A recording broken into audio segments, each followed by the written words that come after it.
नमस्कार दोस्तों। आज हम जो है वैदिक ब्राह्मण धार्मिक साहित्य के बारे में पूरा पढ़ेंगे और जानेंगे कि वैदिक वाङ्मय क्या होता है, किसे कहते हैं, और वैदिक साहित्य किसे कहते हैं। ठीक है, हम शुरू करते हैं अपनी क्लास। तो हम पहले ये जान लेते हैं कि वैदिक वाङ्मय में कितने साहित्य आते हैं। वैदिक वाङ्मय किसे कहा जाता है? ब्राह्मण धार्मिक साहित्य पढ़ेंगे हम। हमने उसमें बताया था कि ब्राह्मण धार्मिक साहित्य के बारे में हमको पढ़ना है। तो पहला क्या होता है? वैदिक वाङ्मय। वाङ्मय वाङ्मय क्या होता है? वैदिक वाङ्मय उसे कहते हैं जिसमें 4 वेद आते हैं। क्या क्या आते हैं? 4 वेद। 4 वेद आते हैं और ब्राह्मण ग्रंथ आता है इसमें। ब्राह्मण ग्रंथ आरण्यक। आरण्यक मतलब होता है वन। वन के बारे में। उपनिषद 108 होते हैं। उपनिषद कितने होते हैं? 108। देखो, वैदिक वाङ्मय किसे कहा जाता है ये हम बता रहे हैं। मतलब कि कौन कौन सी चीज जो वेद हैं, या ब्राह्मण ग्रंथ, आरण्यक ग्रंथ, उपनिषद, कितनी सारी चीज़ें जो वैदिक वाङ्मय में आती हैं। ये प्रश्न बनता है कि वैदिक वाङ्मय किसे कहते हैं। 4 ऑप्शन दिए होंगे, उसमें कुछ ना कुछ ये 4 वेद, ब्राह्मण ग्रंथ, आरण्यक, उपनिषद दिया होगा। ठीक है, एक ऑप्शन होगा उसमें। वेदांग आएगा इसी में, वेदांग। और वेदांग व्यास सूत्र साहित्य के सम्मिलित रूप को, देखो लिखा है, सम्मिलित रूप को वैदिक वाङ्मय कहते हैं। सम्मिलित रूप को वैदिक वाङ्मय कहते हैं। ठीक है, अब आता है हमारा वैदिक साहित्य। हम हेडिंग डाल लेंगे, वैदिक साहित्य किसे कहते हैं?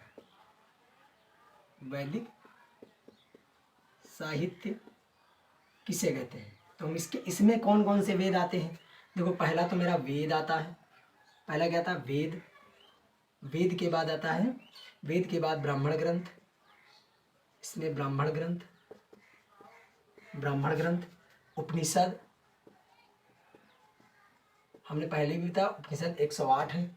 उपनिषद ऐसे ग्रंथ, देखो अब ये 3 इसमें आते हैं। वैदिक साहित्य उसे कहते हैं जिसमें 3 आते हैं, यानी कि आरण्यक ग्रंथ और आरण्यक ग्रंथ और वेदांग और सूत्र साहित्य छूट जाता है। उसके सम्मिलित रूप को जो है वैदिक साहित्य कहते हैं। वेद, ब्राह्मण ग्रंथ, उपनिषद के सम्मिलित रूप को वैदिक साहित्य कहते हैं। क्या कहते हैं? वैदिक साहित्य कहते हैं।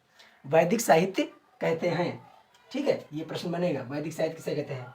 ऐसे ग्रंथ जिसमें हमें वैदिक काल की जानकारी मिलती है।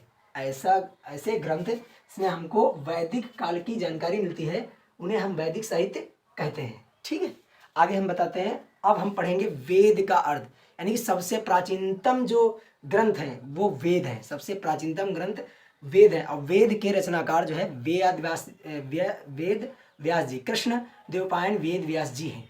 उनका फुल नेम है कृष्ण देवपायन वेद व्यास। अब हम हेडिंग बना लेते हैं वेद की हेडिंग बना लेते हैं और ध्यान पूर्वक पढ़ते जाना। ठीक है, वेद है ना। वेद 4 होते हैं, 4 वेद हैं, लेकिन उसके बारे में आगे बताएंगे। 4 वेद होते हैं, ऋग्वेद, सामवेद, यजुर्वेद, अथर्ववेद। तो वेद, पहला हम पॉइंट लिखे दे रहे हैं यहाँ पर, सबसे प्राचीनतम ग्रंथ किसे कहा जाता है? वेद को सबसे प्राचीनतम ग्रंथ है। सबसे प्राचीनतम ग्रंथ, पहला पॉइंट। दूसरा पॉइंट जो ये है कि सबसे प्राचीनतम अगर ग्रंथ पूछे तो वेद है ना। वेदों को अपौरुषेय कहा जाता है। वेदों को अपौरुषेय, यानी कि अपौरुषेय का मतलब होता है जो जिना, अपौरुषेय और श्रुति नृसंहिता कहा जाता है इसको। श्रुति संहिता इसको कहा जाता है। संहिता, श्रुति संहिता भी वेद को अपौरुषेय श्रुति संहिता भी कहा जाता है। यानी कि इसको सुन सुनाकर ऐसा व्यक्ति, यानी कि अपौरुषेय, पुरुषों के द्वारा ना लिखा गया हो, कोई महान पुरुष होगा, है ना, अपौरुषेय, इसीलिए अपौरुषेय लिखा हुआ है। इसको श्रुति संहिता भी कहते हैं। अपौरुषेय का अर्थ होता है पुरुष की क्षमता से बाहर, यानी कि पुरुष का अर्थ होता है पुरुष की क्षमता से बाहर, यानी कि वो पुरुष नहीं लिखा होगा, पुरुष ने नहीं लिखा होगा, किसी महान व्यक्ति ने लिखा होगा जो इसके बारे में जानता होगा। पहला है चारों वेद के सम्मिलित रूप को संहिता कहते हैं, यानी कि चारों वेद के सम्मिलित रूप को संहिता कहते हैं। चार वेद जिसे सीरियल से लिखे हुए हैं उनको हम संहिता कहते हैं। क्या कहते हैं? संहिता कहते हैं। समझ में आ रहा भैया? ठीक है, समझ में आना चाहिए, तो कमेंट करके बताना समझ में नहीं आया। फिर ऋग्वेद, देखो ऋग्वेद, सामवेद, यजुर्वेद, देखो ये तीन वेदों को मिलाकर, देखिए हम पॉइंट बना लेते हैं, इन तीन वेदों को मिलाकर पहले तीन वेदों को वेद त्रयी में रखा जाता है, यानी कि इन तीन वेदों को वेद त्रयी कहा जाता है। क्या कहा जाता है? वेद त्रयी। और उन चार वेदों के सम्मिलित रूप को संहिता कहते हैं। इसी प्रकार तीन वेद, अगर हम अथर्ववेद को छोड़ दे, यानी कि हम अथर्ववेद को छोड़ दे, अथर्ववेद सबसे बाद का वेद है जिसको अथर्वा ऋषि ने लिखा था। हम आगे इसके बारे में बात करेंगे, बिल्कुल विस्तार से बात करेंगे। अभी हम सिर्फ इतना बता दे रहे हैं कि ब्राह्मण धार्मिक साहित्य में वैदिक वांग्मय, वैदिक साहित्य क्या होता है, कैसे इतिहास की जानकारी हमको मिलती है, ये सब हम बता रहे हैं। चारों वेद के सम्मिलित रूप। वेदों की रचना सप्त सैंधव प्रदेश में हुई थी। वेदों की जो रचना है, वेदों की रचना सप्त सैंधव प्रदेश में हुई थी। सप्त सैंधव प्रदेश में हुई थी, ठीक है। अब ये सप्त सैंधव प्रदेश होता क्या है, सप्त सैंधव प्रदेश किसको कहा जाता है, तथा वेदों का संकलन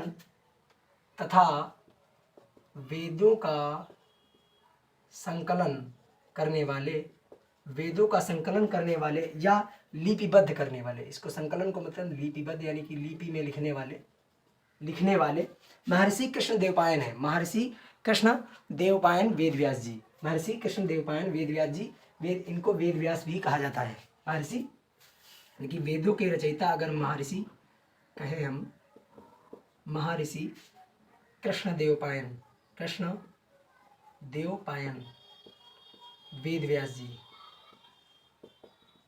वेदव्यास जी इनका नाम है। वेदव्यास, ज़्यादातर वेदव्यास चलता है। अथर्ववेद में लौकिक विषयों का वर्णन है। हम अभी थोड़ा ही बता रहे हैं। अथर्ववेद में लौकिक विषयों की जानकारी है, लौकिक विषयों की जानकारी है, ठीक। संसार का प्रचलित बातें, यानी कि जितनी भी संसार की प्रचलित बातें, यानी कि नियमावली, ये सारी जो बातें हैं, जादू टोना, वशीकरण, ये सब अथर्ववेद में दिया हुआ है। किसमें? अथर्ववेद की लौकिक विषयों पर बात हुई है, ठीक है, लौकिक विषयों पर। अब हम ये जान लेते हैं सप्त सैंधव प्रदेश किसको कहा जाता था। सप्त सैंधव प्रदेश के बारे में बताते हैं, थोड़ा सा इधर मिटा ले और हम मैप के माध्यम से बताएंगे कि सप्त सैंधव प्रदेश किसको कहा जाता था। देखिए इधर देखो, सप्त सैंधव प्रदेश किसे कहा जाता था। देखो वैसे तो वैदिक साहित्य में हम पढ़ाएंगे कि चार क्षेत्रों को अलग अलग बांटा जाता है, लेकिन अभी हम इतना बता दे रहे हैं कि सप्त सैंधव प्रदेश कहाँ है। सप्त सैंधव, क्योंकि वेदों की रचना हुई ना सप्त सैंधव प्रदेश में, सप्त सैंधव। तो हम थोड़ा मैप बना लेते हैं।